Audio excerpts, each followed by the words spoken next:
How has the assignment been? I hope we're already trying to round off. Remember, tomorrow is the deadline, 5 p.m. tomorrow, except for PRP, I think that had a grace period due to some internal issue. Yeah, so tomorrow deadline, 5 p.m. Your assignments must have entered the inbox of Mr. Kunle Lawal of the Electoral College. Thank you.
Good evening, everyone. I apologize for the time it's been taking. The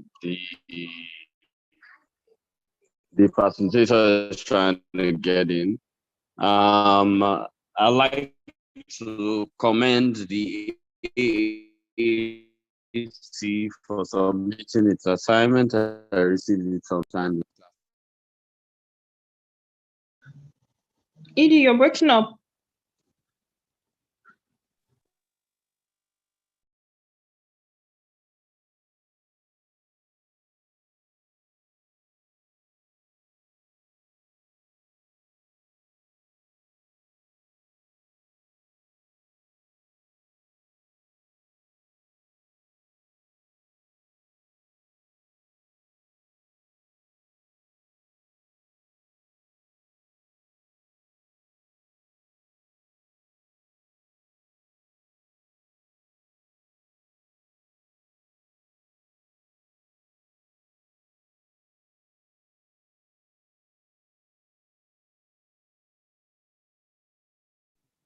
Okay, also, I hope we all listened to the voice notes that were shared on the various groups yesterday night. It was by Ini, that was the moderator yesterday. Yeah, so she just shared some helpful tips about communication based on all the questions, or most of the questions that a lot of you were asking. So please, if you've not listened to it, please do so. It's very helpful.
Okay, so class, as I was saying, I would like to congratulate the AAC for submitting its assignment. Your facilitator is having issues connecting, so I'm trying to wonder what's going on with him. Anyway, the AAC has submitted its assignment. We're very proud of the work they've done. And we look forward to hearing from the 9 other parties. Thank you.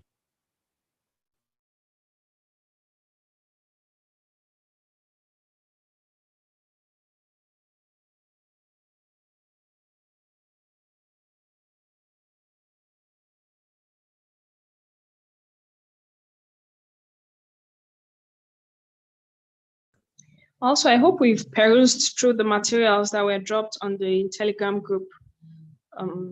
Social media metrics and communication in politics, they are very helpful. So please remember to go through. We probably won't talk about everything in class, but those materials were shared, so you could go through them during your spare time and learn more.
Okay, I think our host has been able to join. Yes, our facilitator is in class.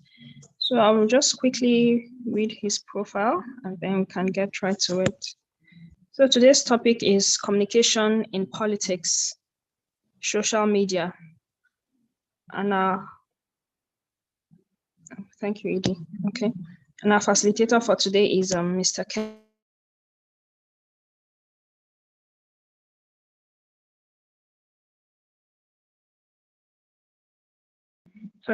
Sorry about that.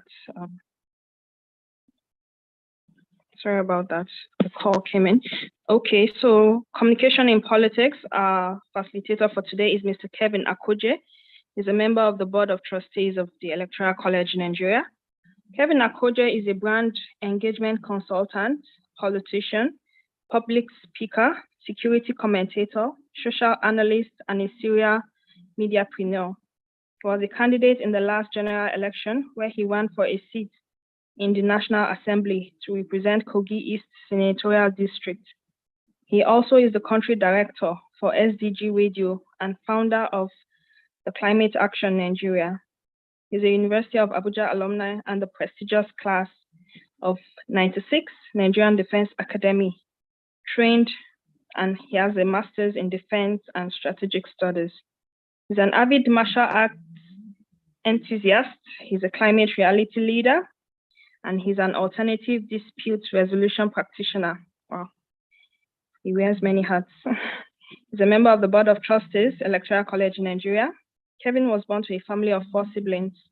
He's a Catholic, and he's married with 2 kids.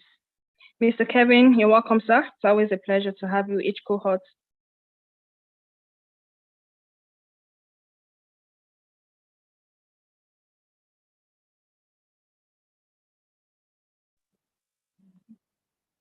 Hello, Mr. Kevin, are you there?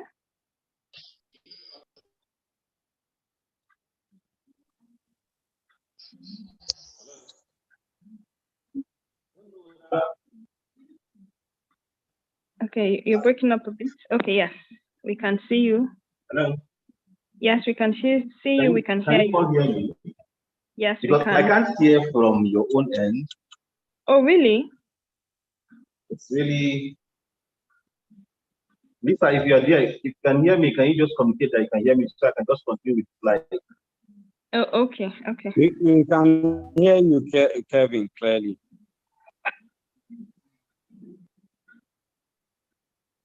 Hello?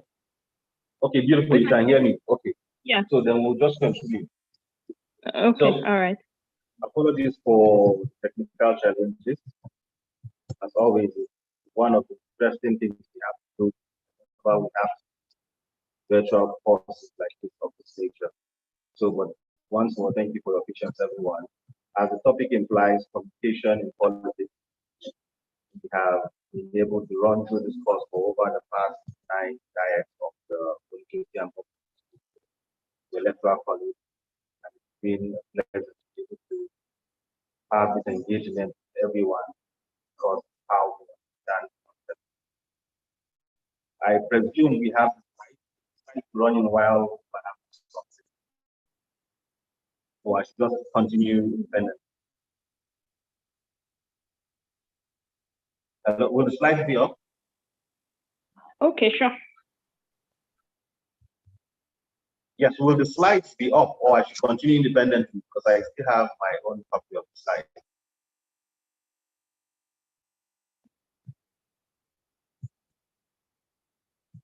Okay, while the slides are about to put up, the first question I would say is communications in politics. Okay, you project it, beautiful. Someone says the audio is not audible enough. I mean, how is the audio now?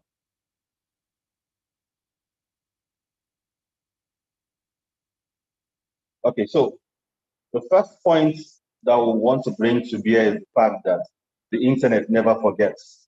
This is the year 2022, and in all that we'll be putting to bear, we're talking about the realities of existence as it is now, and how we can apply whatever it is we're going to learn right now. The beauty of this course is that we're arming you with information to give you the ability to be able to manage the persons that will either manage your social media team should you be running for office, or should you as an individual having the social media handles on your own device be able to mine the social media device and seek information from persons that are running for office. And so largely all we'll be talking about is within the context of the internet, that's World Wide Web. And because that happens, we should know that the internet never forgets. And because the internet never forgets, it means somebody is consuming that content. And who is that? Who are those people consuming that content? The people. And then you know that in the Nigerian constitution, it starts that we, the people of Nigeria, firmly resolve and affirm that we want to be led by XYZ. So the people in this case now refers to me and you, individuals in a typical constituency in Nigeria. And a typical constituency draws from a ward. From a ward, it rises up to a local government. From a local government, it rises up to a state. And from a state, it rises up to a nation as a whole. And so that is what we are referring to by who are the people. And those people are the people you are trying to impact the information or in a business sense to sell your idea to regard to your particular job. And so we try to want to define communication. And in trying to understand communication in politics, we have a definition of politics given by Harold Glasgow, when he defined politics as he who gets what, when, and how. And so drawing from that point of departure of Harold Glasgow saying politics, he who gets what, when, and how, we now go and define political communication as he who says what, to whom, when did he say that, where did he say that, and with which medium did he use to express that communication. And so that is our definition of political communication. He who says what, to whom, when, and where, and lastly, with which medium. And so with this understanding, we have the whom, the when, that's when he says, the where, which location do you say? Do you say it in the political party forum? Do you say it at the dinner party? Do you say it at a inter-party advisory council meeting? And then with which medium? Was it using mass media? Was it using social media? Or was it using an automated means, in this case, internet option like we're using now on Zoom? So those are the things that come to mind. And so when we go back to this, the basic integrity of communication is that the information leads one location to another. And so the location that the information is given is called source. And that source is where the information originates from and passes through a medium. In our own case now, the medium we're using now is Zoom. And then that medium is going to contain the message that the source is trying to project. And that message is what will pass through that medium channel. And then the information gets to who? Me and you, which is the receiver. And then when the information gets to us, you either get an equal and opposite reaction or a direct information with regards to understanding that information that was shared. In trying to understand that, basically we know that the large part of this class is looking at how you respond to information. What is the level of engagement that will come out vis-a-vis the information that was shared, hence political communication. And so responsiveness and engagement is the basic point of what we are trying to extract in this particular class. How do you perceive this information? How do you put them to use? And how do you engage whoever it is that shares this information? Remember, in political communication, we're not only expecting only from political office holders. We're not just only expecting from persons running for office. We also have what we call the election management body, which here we know as INEC. We also have the federal government and our position with regards to the election. We also have political office holders who basically have an influence on these elections. And we have also individuals, that is the party, which is the machinery in which you run for office. Also part of the people that are going to be brought to bear exchanging information between the source and the receiver, being that by speaking about political communication and not just communication in general. So remember, we're talking about social communication using the social media in politics. And so before we come back to the main crux of political communication, let's divulge back to the basics. If you want to run for an office, let's use that as an example. It will be necessary that in year 2022, you have the need to use the internet as a means to drive your agenda. And so that's why you see people having websites for their campaign. And so during the time in which I ran for office, my campaign website was simple, unambiguous. Akpoje for Senate.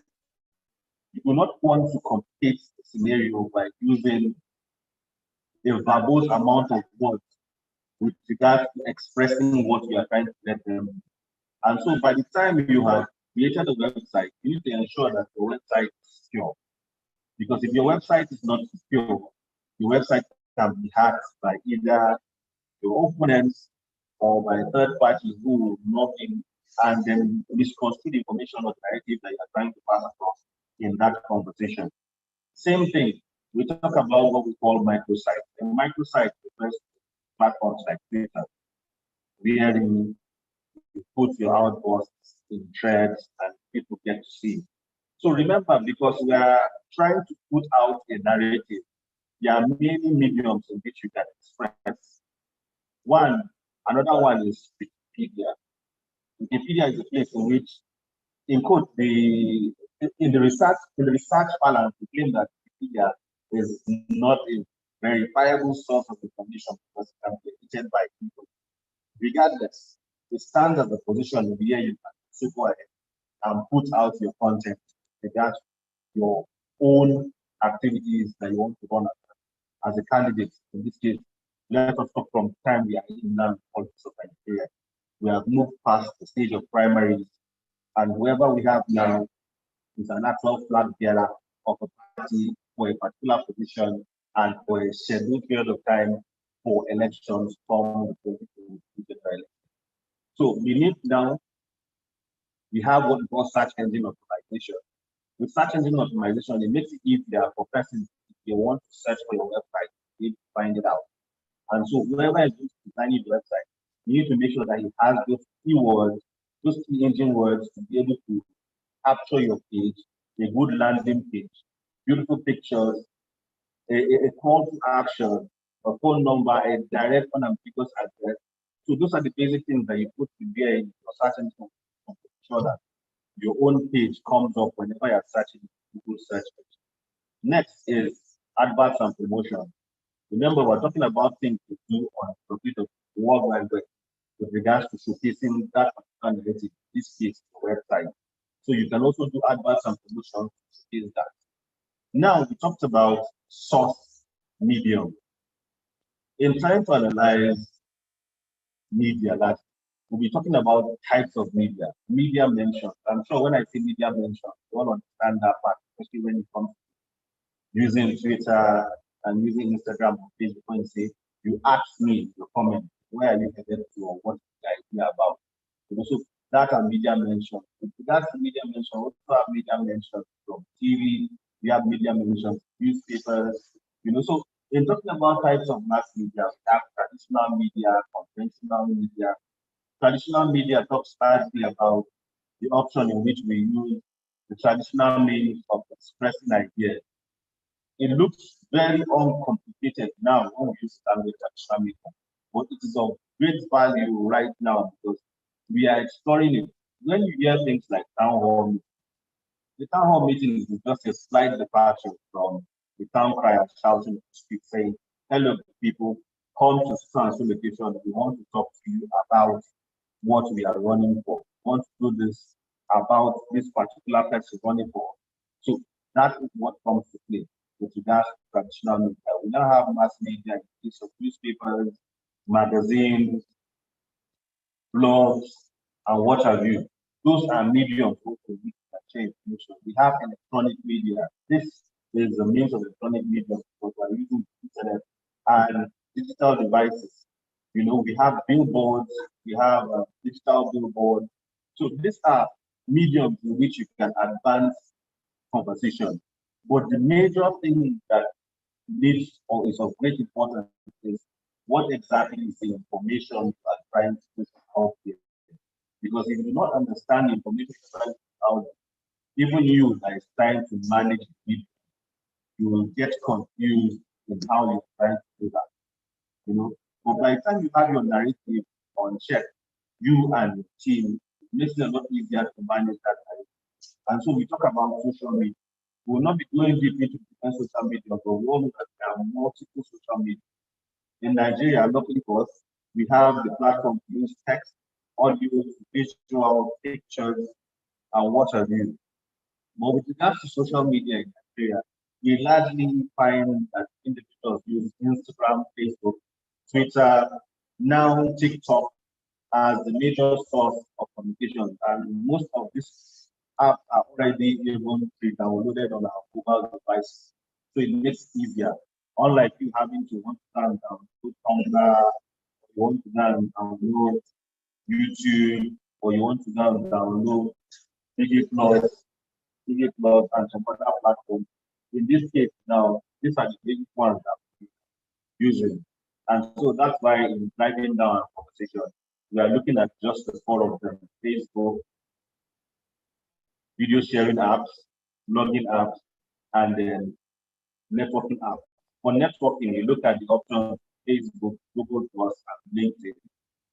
For video sharing apps, we're looking at Vimeo and YouTube as verifiable means that drop the content and people actually relate to it because those are platforms that are easy that our people here in this client actually get to do. We then have that's talking about the blogging option. We have CatSquares, WordPress, Blogger. So WordPress, everybody knows that that's the back end creation of websites that most people do. And then you talk about photo sharing apps. We have Flickr, Pinterest, and Instagram. Those are applications that we're already familiar with. And so let us ask, why are we using social media? Like I said, for this class, part of the things we are teaching you is the go-to option to be able to hit the market and start running with the information you have at your disposal. And so if you sit down today and you say you want to run for office, you are passed through the process of running for primaries, you are now a candidate of the party. Now that you're a candidate of the party, what is the easiest way to showcase the candidates, especially when you are living in a metropolitan area. If you're living in the metropolitan area, it's a lot more distant. Unlike these people that are running for maybe local government chairman and councillors in locations where they might not even have lights. Places where they don't have lights, it's a different ball. And so that largely underpins one of the biggest reasons why we need to use social media. Also, another reason why we need to use social media is because most people have smart devices now, and it's a lot more easier to be able to tap into that particular window of opportunity without losing out on it. In the idea and concept of political communication, the concept of marketing comes in nicely because the whole idea is trying to basically convince someone to follow your line of thought and conversation. And so, what is marketing basically? Marketing is basically the art of promoting and selling products and services. In trying to do that, you have involved market research. In trying to do that, to basically put your products in the eyes of people who have engaged in some form of advertisement. That is the concept of marketing.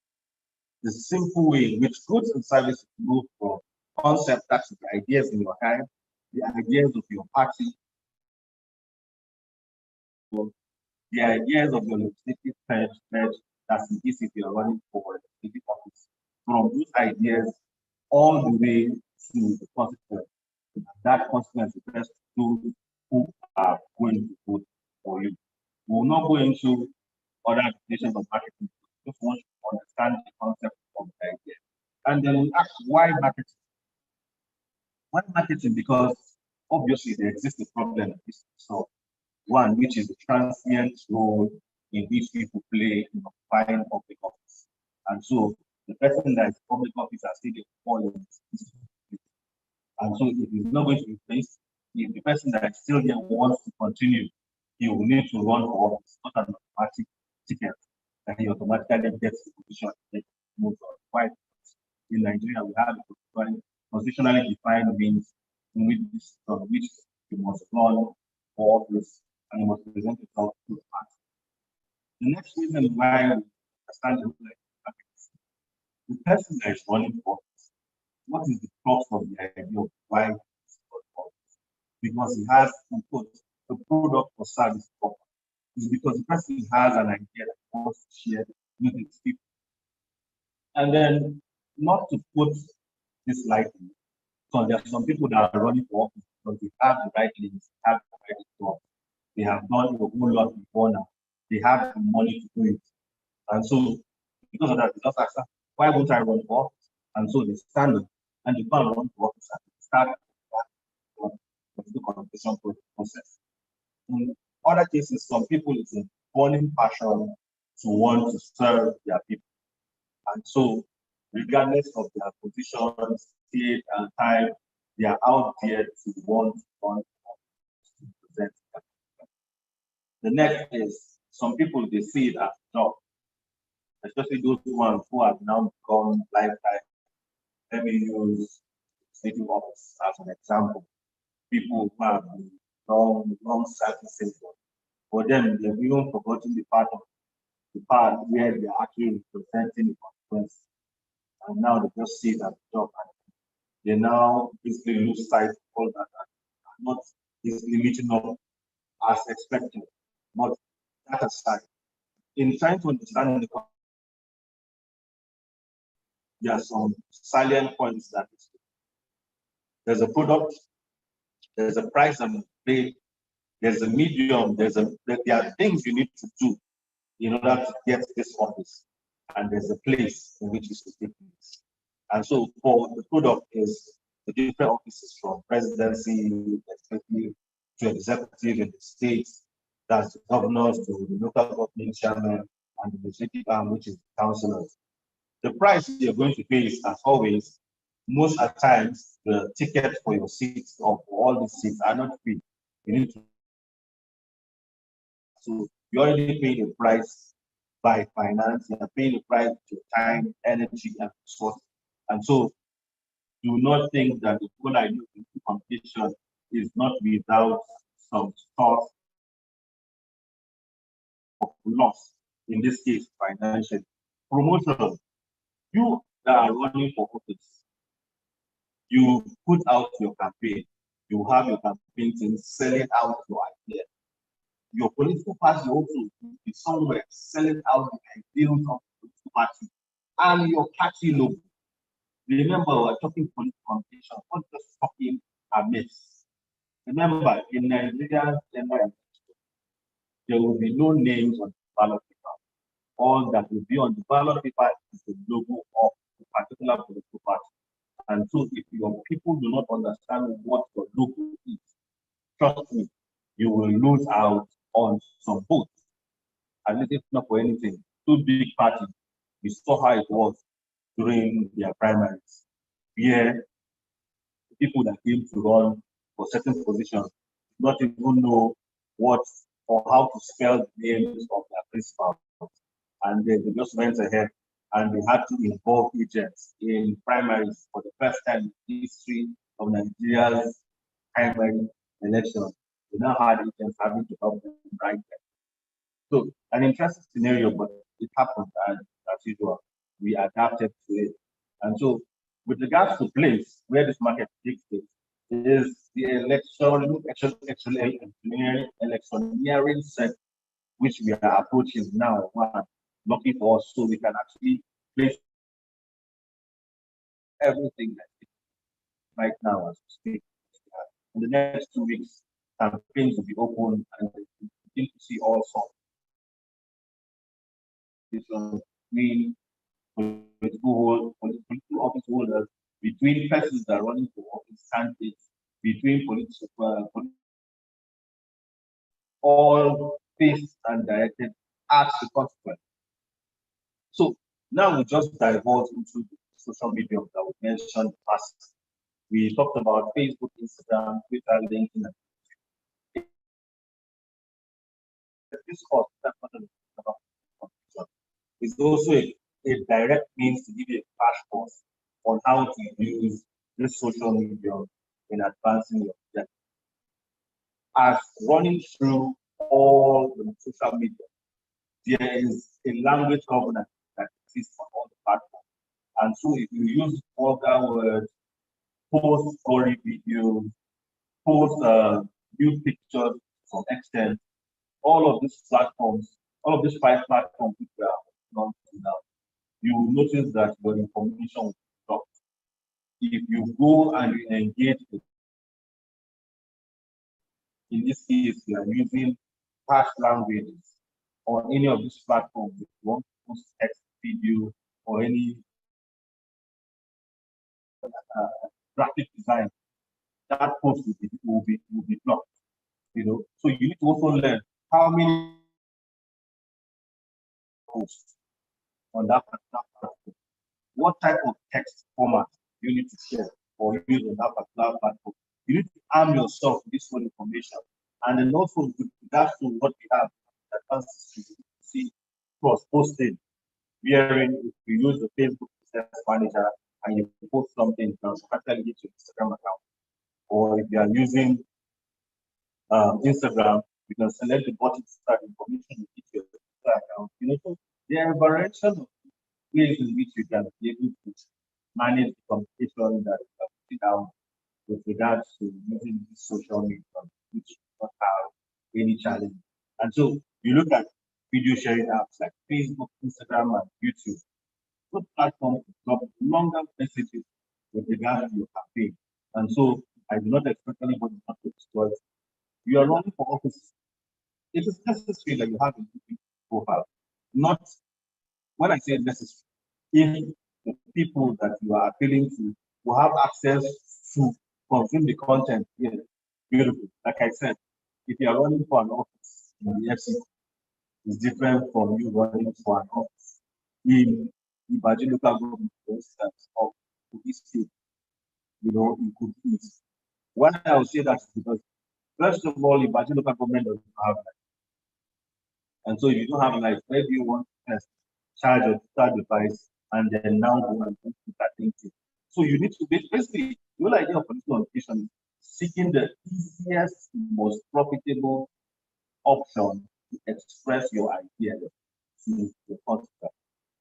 And so if you can use social media, it comes in nicely. And if you cannot use social media, what other option of traditional media can you use? So now that we have an idea of how to use social media, I trust that by the time we're posting content like this, showcasing your narrative, you will be able to understand how people react, whether they're liking it, whether they're feeling it, and the like.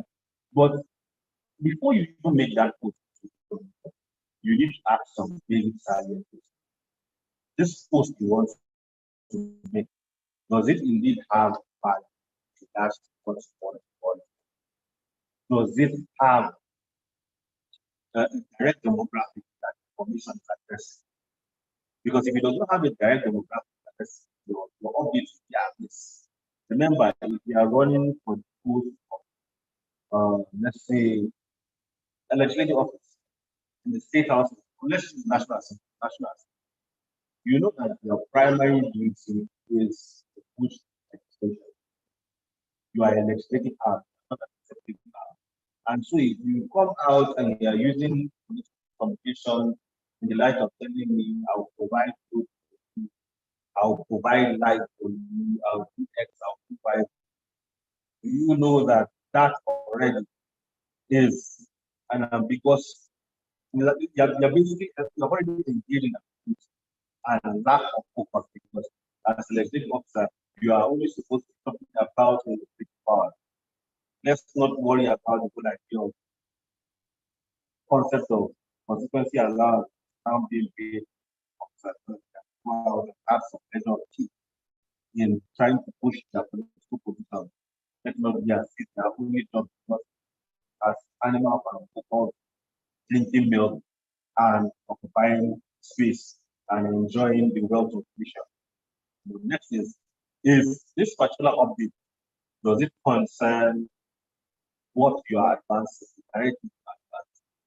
If you are running for office, if you are running for Senate, you should be seeking to address issues with regards to that senatorial position. If you are running for presidency, you should be looking at addressing issues that affect the nation entirety and not trying to address whatever scenario that comes up from a sectional perspective. Remember, we are a national government, we are a federal government, and we have 36 states and the FC. If you are running for president, your communication should not be skewed towards a religion, should not be skewed towards a geographical area. There should be no measure of favoritism, however we want to put it. That is what is inherent about country. Except you want to tell us that your political communication, you do not care about why you only care about this particular segment, only their roots have been everything to do. And so since only their roots have been everything to do, every other location and the federal government and the geographical area of all the can go to place. So that should not be. Then next, like I talked about the public importance. Remember, you need to ensure that you are using the right best practices in showcasing of that. Because if you do not stick to those best practices, you all know that your audio can be muted, go and use a song that you do not have rights, or you go and use the content that you do not have rights. Individuals to report your page and you could lose your page in its entirety. So to all of this that we are talking about, there must exist what we call social media strategy. And in trying to put that together, your team needs to be able to learn and understand what their narrative they're trying to put out. In trying to put out this conversation, people prioritize the objective of the political party, the objective of the election management body. Remember about the competition. And the parties are individuals running for office. The election management, political parties, politicians. pressure group, and in the general sense, the constituents, me and you and I.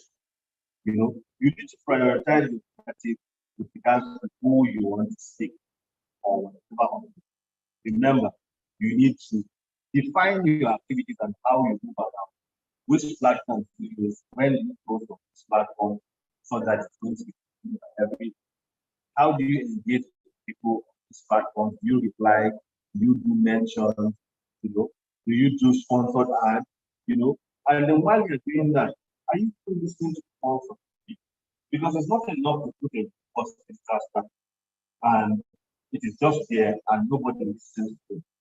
Nobody minds the information. You know that in advanced country we have what opinion pool. And so the whole opinion pool is very, very high. In short, opinion polls in many cases in advanced countries, the bill controls what happens on the day of election. So we are not perfect. Nigeria's democracy has advanced and continue to advance. And so we need to see it in that light.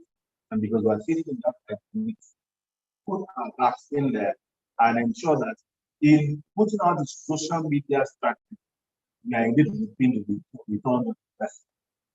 You know, we are indeed seeking how we can use available trends to express the ideas that we're putting out.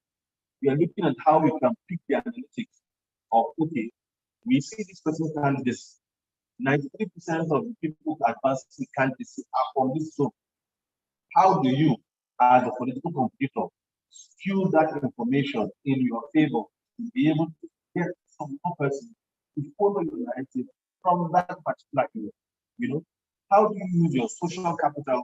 How do you explore your social commerce with regards to telling people, hey, hello, this is what we are about, and this is why you should follow us. You know, so we just go back on a general perspective, talking about the part of why we communicate using this computer. Ask yourself, if you must talk, how do you even talk? What platform do you use? If you must talk, when do you talk? If at all you are talking, who are you expressing this idea to? And even while you are talking, how do you express this manner?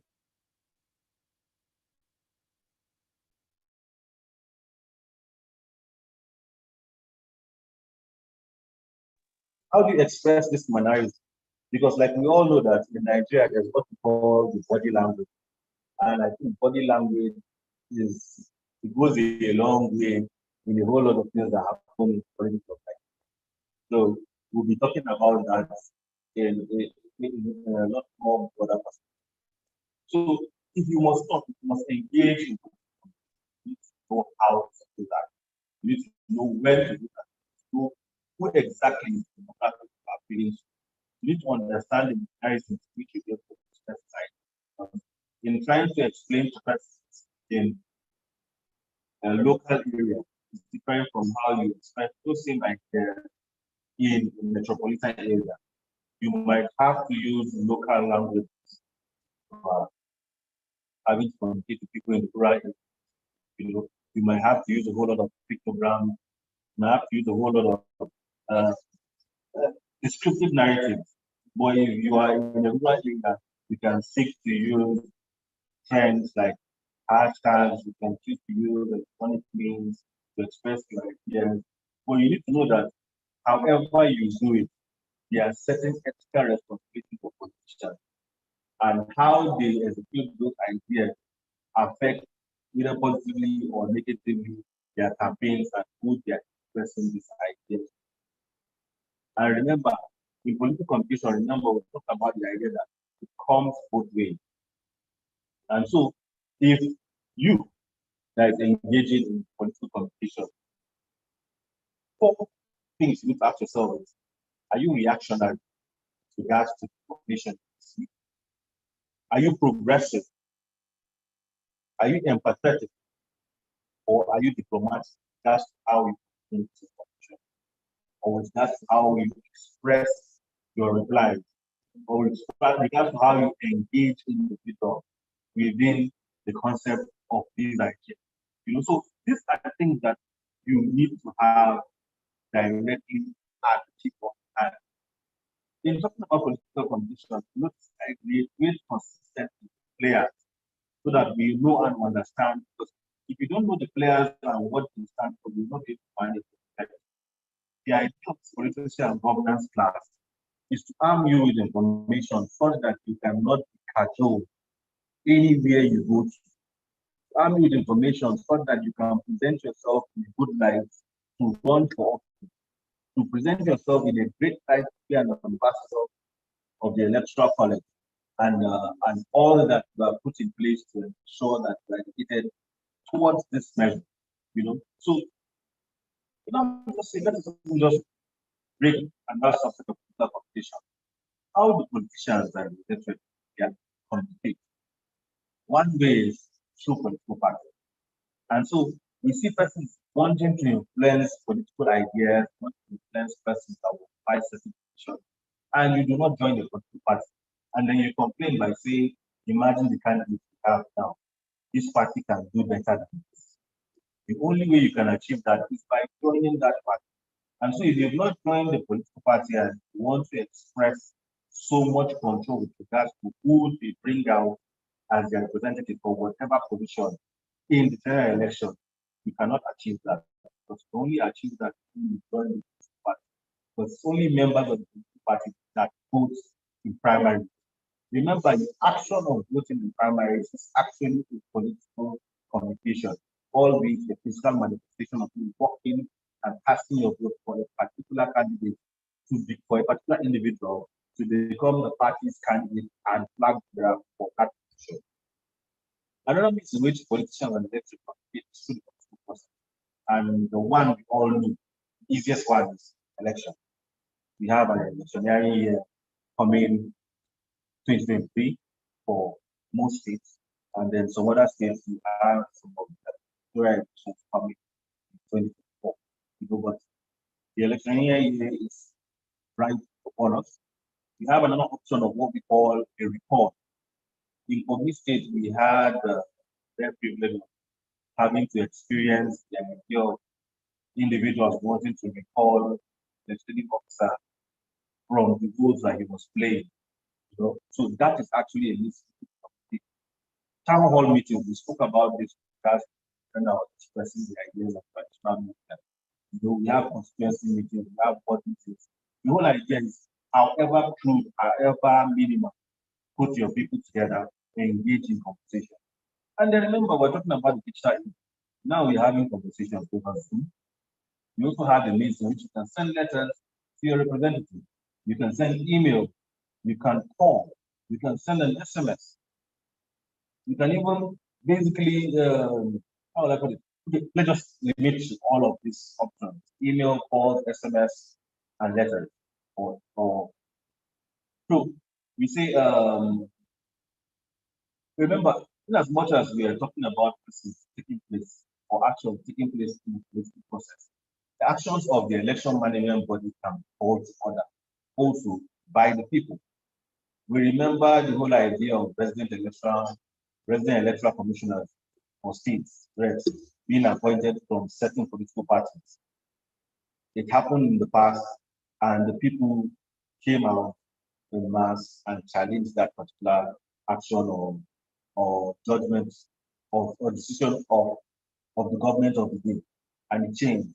But now we are having another one upon us, and we're asking, how much conversations have we put together with regards to telling people, hey, the election management body should be made up of neutral arbiters, individuals who are devoid of any political affiliation, class, or whatever.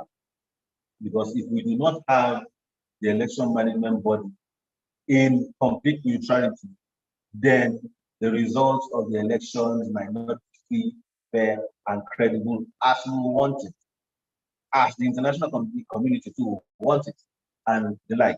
So these are many things that we need to bring to bear when we're talking about political communication, because without us having that at the back of our mind, then it means the whole idea of he who says what to whom, when, where, and with which medium, and elucidating which effects has been completely jettisoned. And that is not what we want to have. We want a case in which individuals are all playing their parts in the complete ecosystem, expressing ideas, expressing basic patterns with regards to what we stand for, either as a political party, either as a election management body, either as a government, either as a pressure group, either as an individual running for office. And then these informations are consumed and leveraged upon to ensure that the ecosystem still stays on. We do not overheat the policy because of not we're in an electioneering year. Remember, we're not the only democracy in the world. And so we have a whole lot to learn from other democracies, how it's being practiced. We see Kenya recently completed an election where we saw who won, you know, and how everybody beat their chest with credibility of the process and said, yes, indeed. Even the judiciary team and they expressed their own views, saying they have appointed and they have reviewed this person indeed won the election free, fair, and credible. So these are the whole things that are involved with regards to political competition. And so long as you are able to put this and understand this, whichever role you play or whichever cap you wear, you'll be able to manage the information that's hit on you. You will not be deceived. There will be no veil over your faces, because whether we like it or not, every single time there's someone that wants to cajole, confuse, and divert attention from the realities of the political competition that is on ground. But with this particular education now, you'll be more in tune to understanding that indeed, whatever information being brought out by the election management body, by candidate in an election, by a political party, by a pressure group, you'll be able to understand it. And even if they don't bring out any information, you on your own, from the comfort of your home, can seek out that information, either by the web, social mediums, consuming digital content online, and understand their candidacy and say, okay, come, amidst these 4 or 5 persons running for this office, I've reviewed the competition between all of them, and I think X person is my candidate for this particular job. And then you can put your back into it. And indeed, not just putting your back into it, you can even work towards getting people to come and join your campaign. And then you continue to express these ideas, because until election day, the political competition process has not finished. And that political competition process does not even cease after election. Remember, we talked about the whole idea of recall and referendum. You know, we talked about election malpractices, and then there'll have to be an election. You'll have to come and cast the votes again. You know, so the whole process is a continuum. The political competition process is a continuum, which, if you understand, you'll be able to relate well with all of the stakeholders, including understanding yourself with that you are playing in the ecosystem. And so, Wumi, I think with this, we've been able to digest slides to the best of our ability. We have questions from individuals. It's almost 6 p.m. Let's see 1 or 2 questions or 20 that we can handle before class comes to a close. All right, thank you so much, Mr. Kevin. That was very enlightening. Really poor. Can you hear me? Can you hear me now? I really can't hear. You still cannot? Oh, wow. Okay, I hope you're able to hear. Okay, I'll shut my video down so I can put my device close to my ears. So okay. All right, that's fine, sir. So please, if we have anyone with a question, you can just indicate with a show of hands. Is there any in the chat box? Okay, I can't see any yet. If you have a question, please just indicate with a show of hands. Okay, Sharon. Hi, Sharon. You can go ahead and ask a question. Okay, thank you very much. It's not a question per se. Thank you for this session on the use of social media. It's just an observation that I think might be helpful to the House. So now Instagram has an update where you can check all your comments from the day you started using the app and delete any that you feel does not resonate anymore with who you are. So if you check your activity, you'll find comments and replies, and you can just check through and delete. I think this is just in keeping with, our persona online and what we choose to put out. So I think it would be helpful for anyone, especially anyone going into the political space, to just check and be sure that your content is consistent with your image. Thank you. Oh, wow, that's very helpful, Sharon. Thank you for sharing. So yes, please, maybe comments that you posted back in the days that do not resonate with the new you, kindly delete them so it doesn't affect, the image that you're trying to build at the moment. All right, I can see one in the chat box from Idris Kehinde. He's asking, how can one manage unhealthy competition and campaign? Did you get that, sir? Can you hear me now? Yes, unhealthy competition and campaign. Okay, Yes. So let me start with the First Lady in talking about how they are trying to build the corporate governance platforms of the use of the social mediums. Remember, in as much as you delete, because what is actually called an audit trail.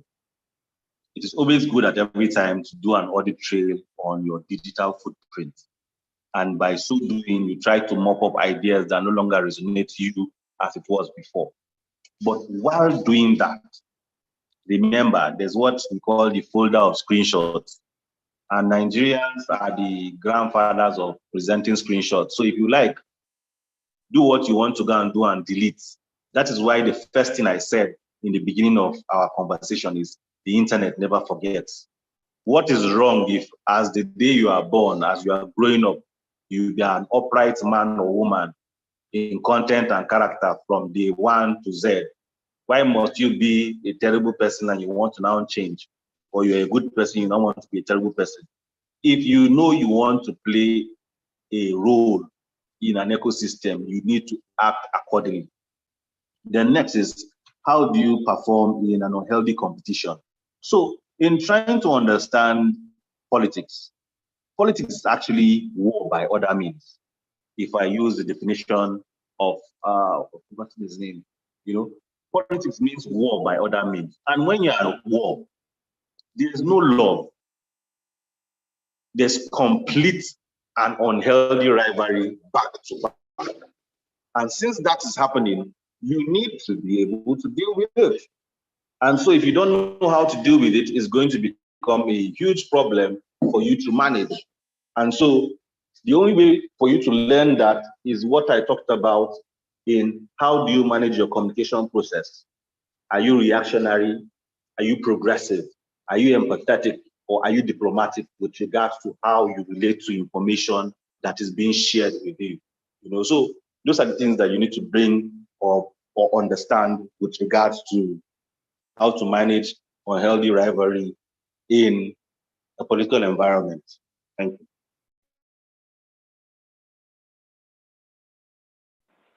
Thank you, sir. Idris Kehinde, hope your question was well answered. Hope you got the answer you were seeking for.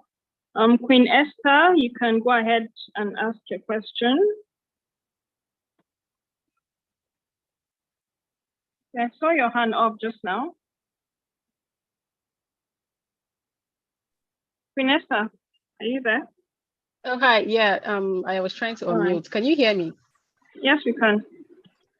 Okay, thank you for the session. You talked about, talking to the facilitator now, you talked about speeches and mannerism, communication and mannerism, and how you should be well-mannered in delivering your speech and all of that. But we are in a country where politicians and candidates can almost not do without going at each other or throwing jabs at each other and insulting each other and all of that.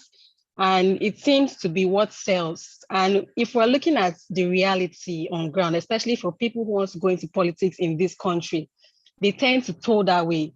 So I guess my question is, where do you draw the line on, okay, whether to be well-mannered when you're speaking or when you're delivering your campaign speech, and just how much damage can careless talks cause to a person during campaign?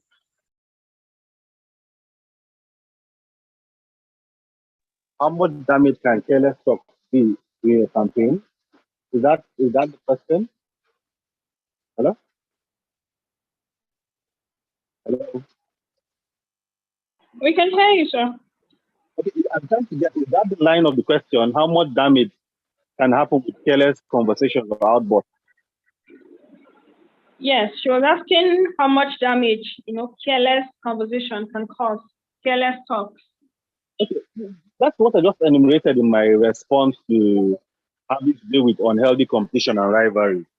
If you are engaged in the political process, you need to manage your communication. You need to understand and know what to say, what, when, why. Because if you do not understand the timing, if you do not understand the timing of that, your information will be misplaced. And so I think that basically sums up the answer, because both questions are related. Okay. Hello? All right, sir. I think she actually was trying to find out how much damage it can cause. Like, is it really damaging? Okay, so it's a variation. You cannot lay your hand on exactly how much damage will be caused, because the only time you can measure is when you go to the ballot and then you realize that you said X and Y, and because you said X and Y, it has made you lose the election. Or in the opinion polls, your points have dropped in one particular order. So you can't basically measure the damage until the damage is completely done and complete and reflected in the faces of people for them to see with regards to what has happened largely. And by then it's a little too late. It's too late. Thank you, The head sir. is already off. Too late to cry because the milk has been spilled or the head has been cut off. Exactly. All right, sir. Thank you. Idris Kehinde, you can go ahead and ask. I can still see your hand up. If you have Yes, a good different- evening. Good Good evening, evening. everybody, and the facilitator. I really enjoy the presentation. My question is this. We understand that marketing a product can convince a buyer. In the line of political marketing, whereby a candidate has brought about information and things to sell himself. And in the actual sense, some of this information cannot be well verified. But because of the type of people we are in this part of the world, we don't usually verify information. It might go in two ways. Either direct communication and campaigning for these people, telling them this is what I have done, because I have done this in social area, I can do this. Or in the social media or any means to express that I have done so, and I can do so to you.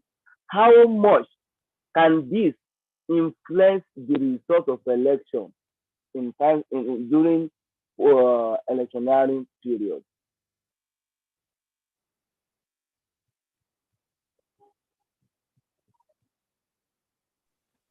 Hello, sir. Did you get a question?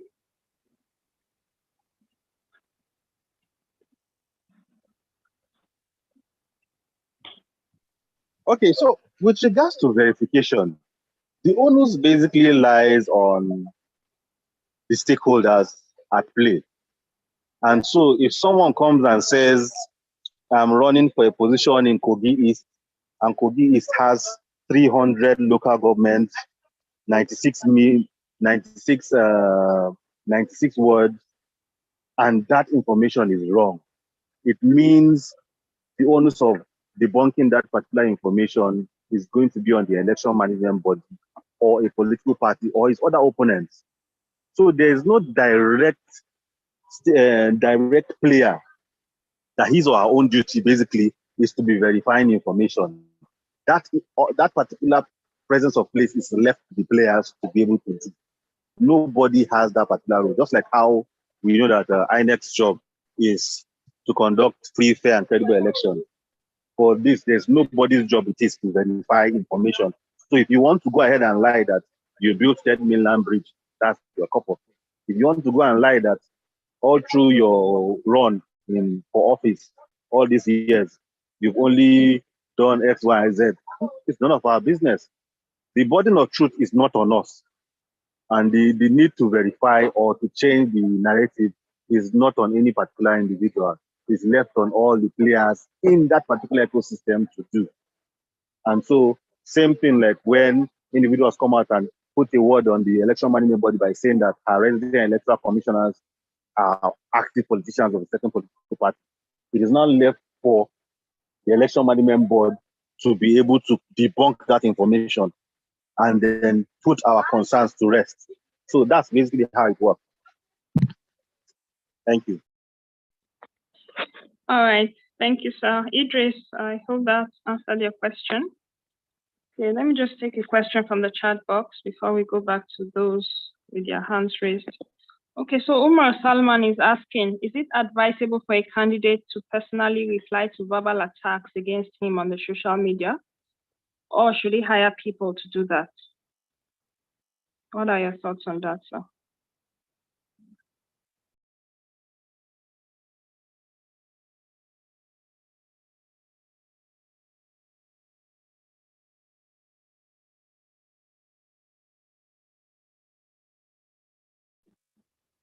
Are you with us, sir? Hello, I didn't get the question. Okay, he was asking if it's okay to reply to verbal attacks on social media, or should you hire people to do that? What should your response be? Okay, everybody's campaign team have their budget. The whole idea of why we have this class in the cohort of this training is to ensure that you can even arm yourself to some extent to do some things yourself. And so if you don't have the basic war chest to be able to do all of this yourself, you basically need to hire hands. Hiring hands to respond to conversation is not something new and it's not illegal. That's why we have the election management body putting out actions in which you can take to run for office. The only part where they tell you is this is the budget for the post of Senate, 50 million, post of president, 100 million. Those things will be put in place. It's now left for us to follow them to the letter. But with regards to having a media team constituted of professionals that are expert in handling these things, and then your opponent does not have that resources to put together, it is rather an unfortunate part because it is not illegal to take those actions, especially in the political communication process. So you just need to the amount of funds you have to run your office. After all, some people will have 100,000 posters, another person will only have 10,000. We cannot force them to equally produce the same amount of posters when they are trying to do their basic campaign. Or one person is running for presidency and he has gone to 36 states, and the other person has only been to 6 states. We cannot force them to say, okay, you should not do more than this or that. That's basically how it works. All right, thank you, sir. But can I just quickly ask, is it ideal to actually respond to verbal attacks, or should you just ignore it? Okay, so verbal attacks, what is the content of that verbal attack? Not verbal in this case. It should be written, sorry, because it's on the social media. Should you respond on social media, right? That's the question. Should you respond? Okay, so remember, in political conversation, the crux of the matter is your responsiveness and engagement. And your responsiveness and engagement can come via different means, either a direct response or you just taking direct action. And so if people are attacking your campaign team, saying your campaign team is only campaigning in this particular geographic location, I expect that what your campaign team should do afterwards, after hearing that, is to just go to work and put yourself in the next particular place where they are saying your attention is not found, and then you make your presence known there and you continue your campaign activities. So sometimes you don't need to really write, reply. Remember, political communications, body language is also involved. Mannerisms are also involved, and this can be expressed via text, video, digital communications, graphic arts, and what have you. Oh, all right. Awesome. Thank you, sir. All right. So, Bawa, please, you can unmute and ask a question.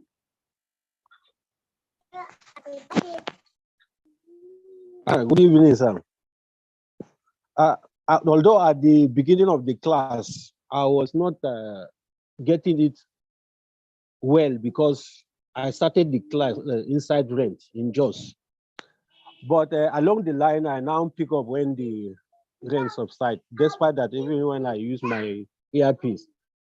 But to the little understanding I have now, that I want to ask, sir, in communication in politics, despite that, no matter if you're aspiring for a post, you should at least have the money for the nomination form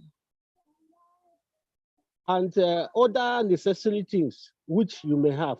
But is it possible to use communication in politics and able to campaign ahead of somebody who may just be using money?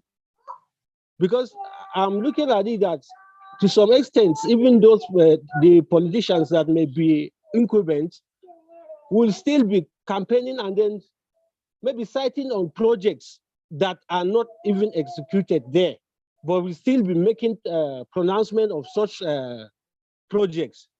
So is it possible for somebody to use communication in politics and go against all those things, whether project, whether money, and then you will able to win, despite that you may not know whether through campaign you are winning, except the pool, at the pool that you will able to get the result that yes, you know that you are winning. The question I'm putting across is that, is it possible to use communication in politics ahead of money? It's rather unfortunate that in this part of our world, all means to communicate, especially for politicians and persons running for office, is around the use of money. So if you walk up to a media house now and tell them you're a politician and you want to advance your ideas, the first thing they'll tell you is that the rate for politics is X amount of naira, which is higher than the normal rate.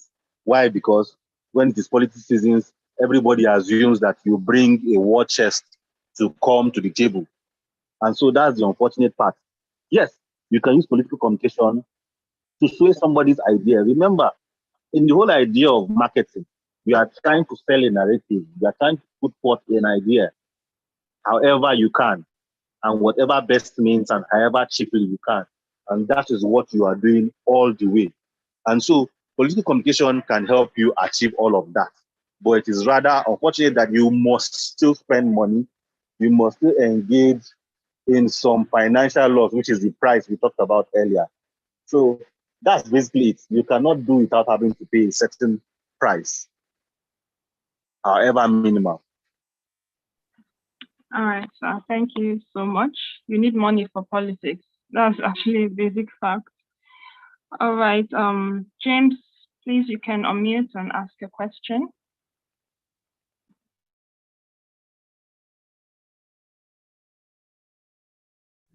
All right. Good evening, everyone. Thank you very much, sir, for the wonderful class. I really enjoyed it. Okay. My question is, I really want to understand the balance. You know, I believe this class is the aim of this cohort, this electoral college, is to give political literacy. And so there's this midpoint between, okay, let me just give practical example. Boala used to be in APC before, and now Boala is now in PDP. Now, the requirement is if you are running for an office and you have a team that are in charge of media, maybe your special aides for media, you should be open to them as much as possible when it comes to things. I mean, when people shoot at you or say things about your candidacy, your team should be able to know the best response to give based on an internal knowledge they have about you.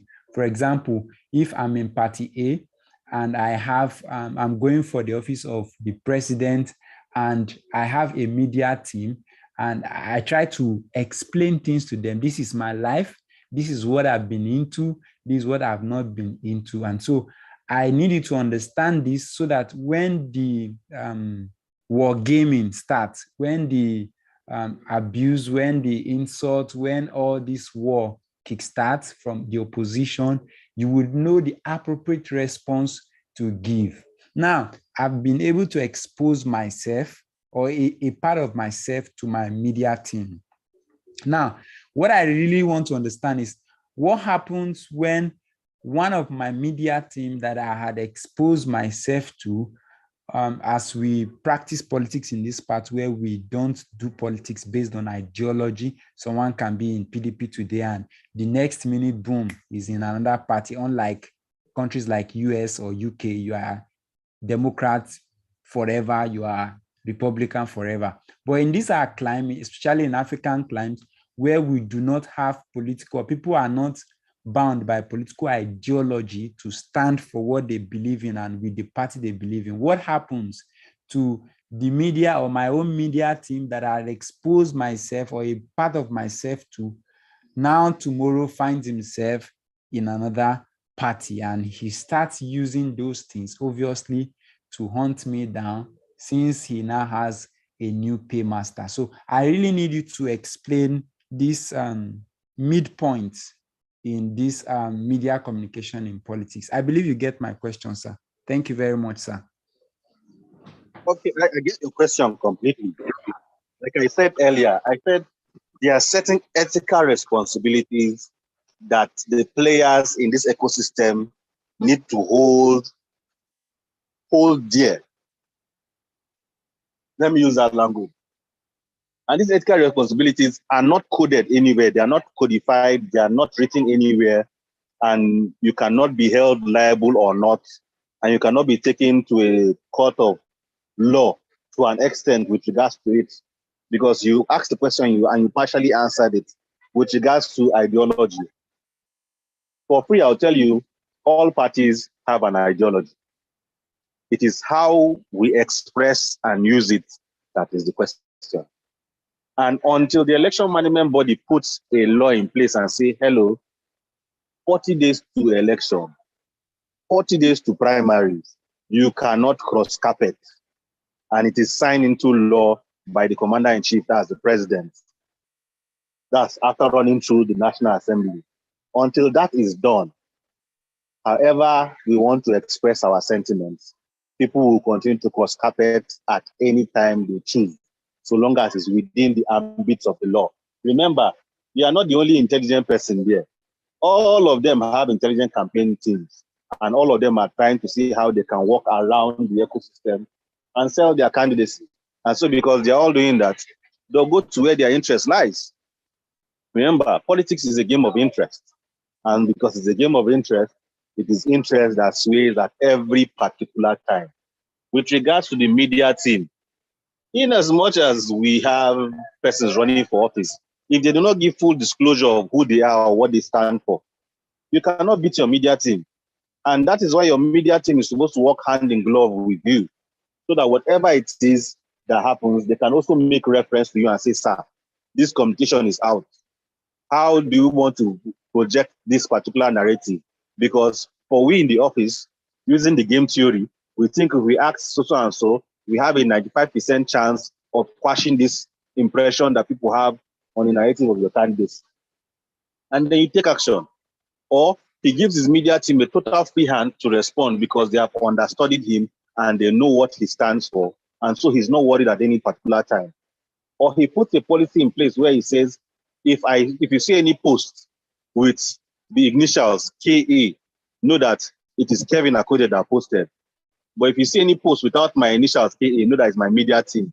So that the burden of pressure, if someone mistakes or misrepresents something, you know who said it at what particular time. After all, political communication. So there's really no hard and fast rule or standpoint in which you can hold everybody liable to anything in this regard. In summary, we just have to manage and make do with how our political competition is in Nigeria. After all, our political competition is developing. We saw this last general elections where primaries, where individuals that even brought out monies to sway individuals to come and vote for them in primaries, and they didn't get those votes. They went and they met the same person and said, please, you didn't vote for me in the primary, so return my money.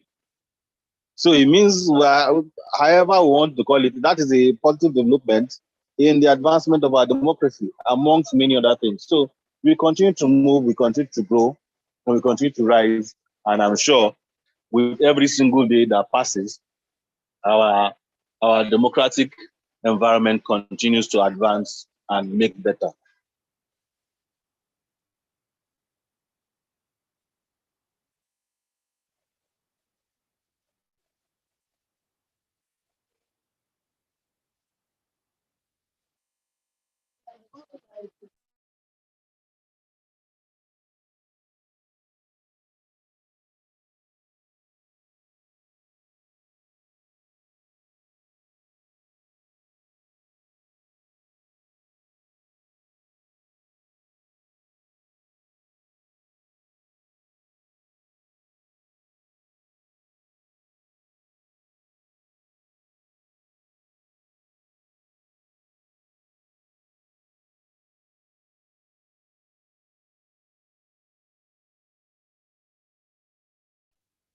Are we here?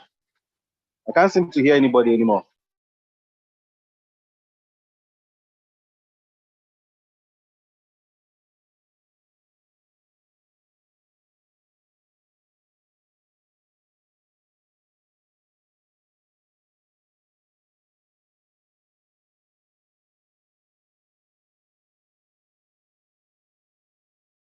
Okay, I think if we do not have any other questions, we can call it a wrap. Let me check the chat box. Wumi, please hold on. Let me unmute you.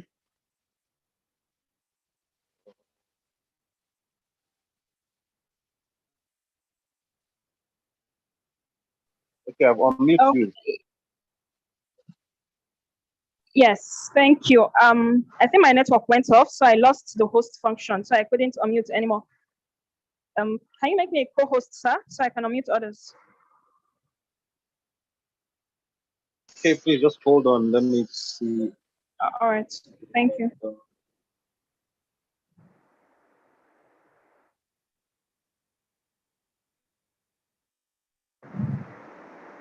Done that. All right, yes, you have. Thank you so much. I think we still have 3 hands up.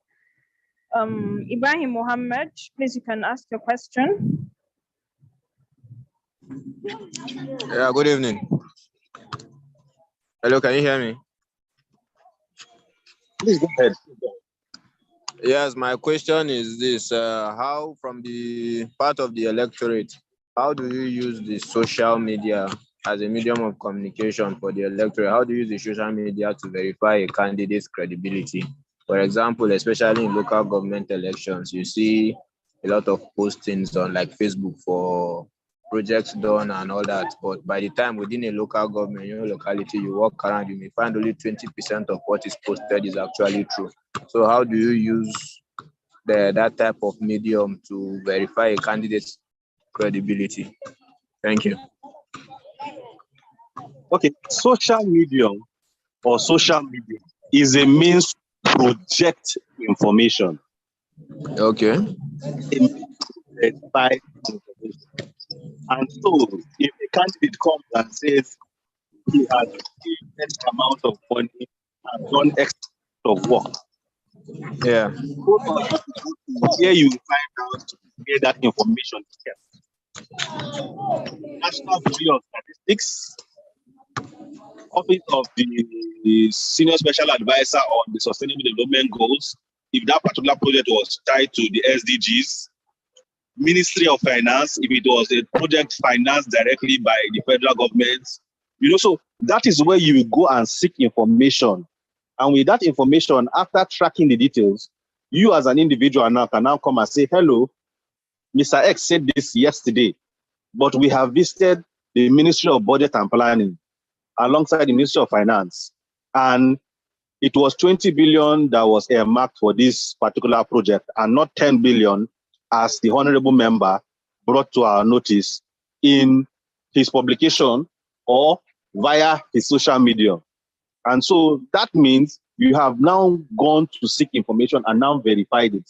And you have now used social media to showcase that information. So social media is not a means to verify because anybody can publish any information. Remember, now you can even borrow data. So it was a case of where if you have data, you can publish. Now you can even borrow data and publish. So anybody can publish whatever they want.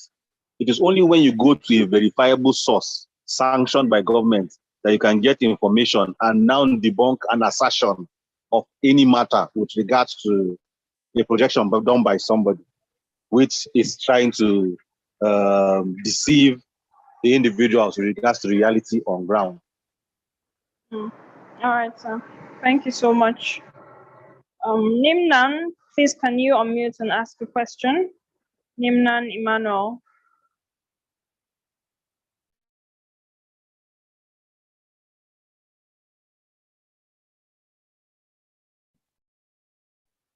Emmanuel, are you there?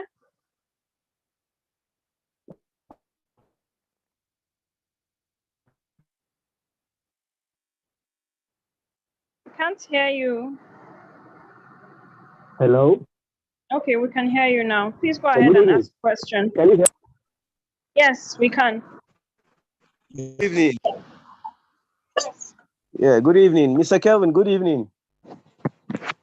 I must commend your presentation. It was quite insightful. And my question is this. As regards to the social media, how would it be appropriate when one is alleged to have committed, possibly you are accused as an aspirant, what would be the time frame for you to respond to certain allegations on social media? Hello? Hello? Yes, we are with you. We can hear you. I said my question is this: what would be the appropriate time frame for one to respond to allegation? Hello? Yes, we heard you. Mr. Kevin, did you get the Okay. question? Is asking what's the time frame to respond to allegations on social media if you're accused of something. Okay, you see, I think what we have a challenge now with regards to set of questions that have been asked earlier before now. There is no template. There is no strict rules and regulations with regards to this. It's the campaign team that will understand the level of importance with regards to an allegation or an aspersion or an idea that has been projected of their candidacy or their campaign. And it is based on that they will now respond. And so if they choose not to respond, that is also a response. So there is no defined way in which they should do it or get it done. That's what I want you to understand. And so because there's no defined way in place, everybody now responds at their own leisure, at their own time, at their own attention. And so this particular campaign team can respond immediately. They are reactionary.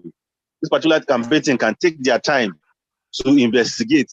They are trying to be diplomatic, not to be able to hurt X and Y feelings or not to be able to seem sectional in their response, you know. So everybody has a right to respond at their own time and volition, and we cannot control that. All right, sir. Thank you. So there are no rules in essence. There are no rules. All right. Okay, our last question is from Simon. Simon, please, you can unmute and ask your question. Yeah, good evening, everyone. And thank you, evening. Mr. Kevin, for your presentation. My name is Simon Olo, and my question is on the aspect whereby party supporters engage others with verbal abuse on social media and also posting false information just to promote their candidate. And my question is that, is it right for the candidate to come out to debunk those false information, and also to ask them to back off in the area of the social media, social abuse? And because I was thinking this could also affect the morale of those party supporter, and the candidate might lost their support. I was just thinking. So kindly share your own thought towards this. Thank you. Okay, thank you. So this is it. Being a candidate is a whole lot of work. One, trying to run your campaign is a different job entirely. Being part of your campaign is another headache entirely. And so, with regards to the people that will buy into your campaign, remember, it's marketing. In as much as you go to the market and shop 1, 2, and 3, and 4 are selling rice, you can only buy from one particular shop. And the reason why you're buying from that shop is known to you. It might not be written on your forehead, it might not be written in the shop. And so individuals that want to buy from that particular shop, you cannot control them from coming, regardless of the fact that there are alternatives right there beside them. So everybody has a right to do whatever he wants to do until all of these are codified in a law of some sort, especially in Nigeria. We do not have any control over it. And so if the persons that are fans of a particular politician are behaving unruly, the best a politician can do is choose to either be reactionary, progressive, empathetic, or diplomatic in his response to calming down his fans. Because whether we like it or not, he plays a role in their existence. He plays a role in how they move and how they govern their interactions. So he cannot just basically absorb himself of that reality. He must at least show face and try to put them on track. And so if he doesn't do that, then it means he is not being responsible. But that is the measure in which he can do. He cannot do more than he's supposed to do. Let me use that word. Because like you said, you do not want to kill the morale of the persons that are joining you in your campaign with regards to the election.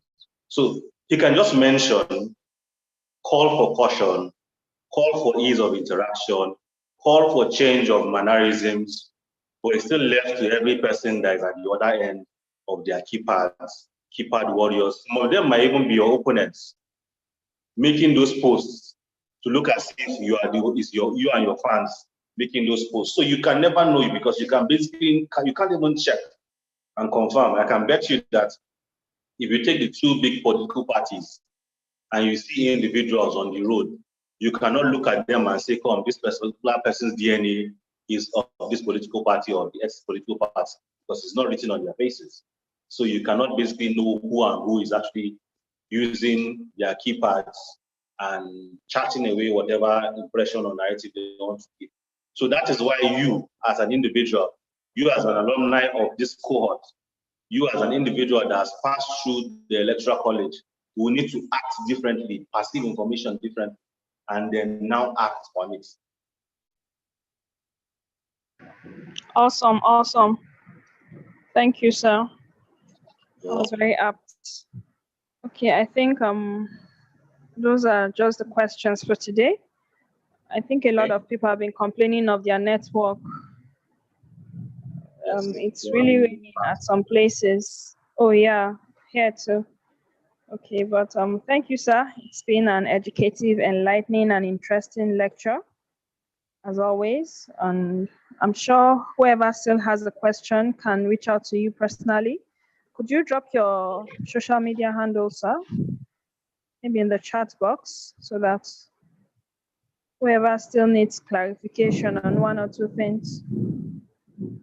Okay, you know you have a class WhatsApp group.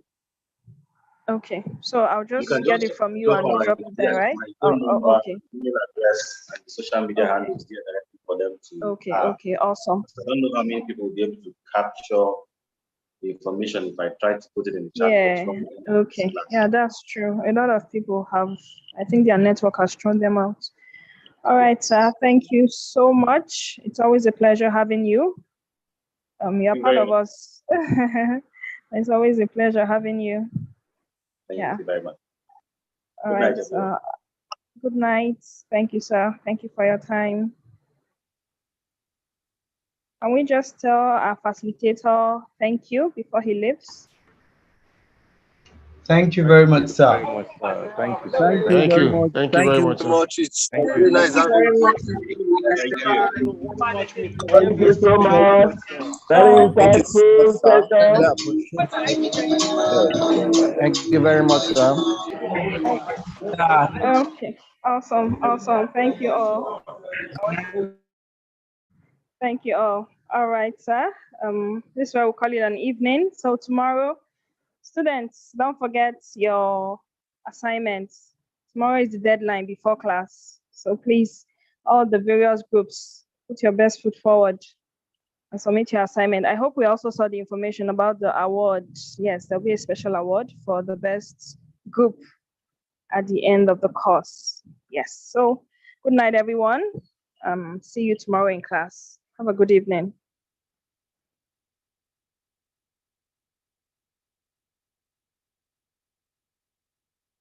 Mr. Kelvin, please you help us end the class. You have the host function. Okay, then.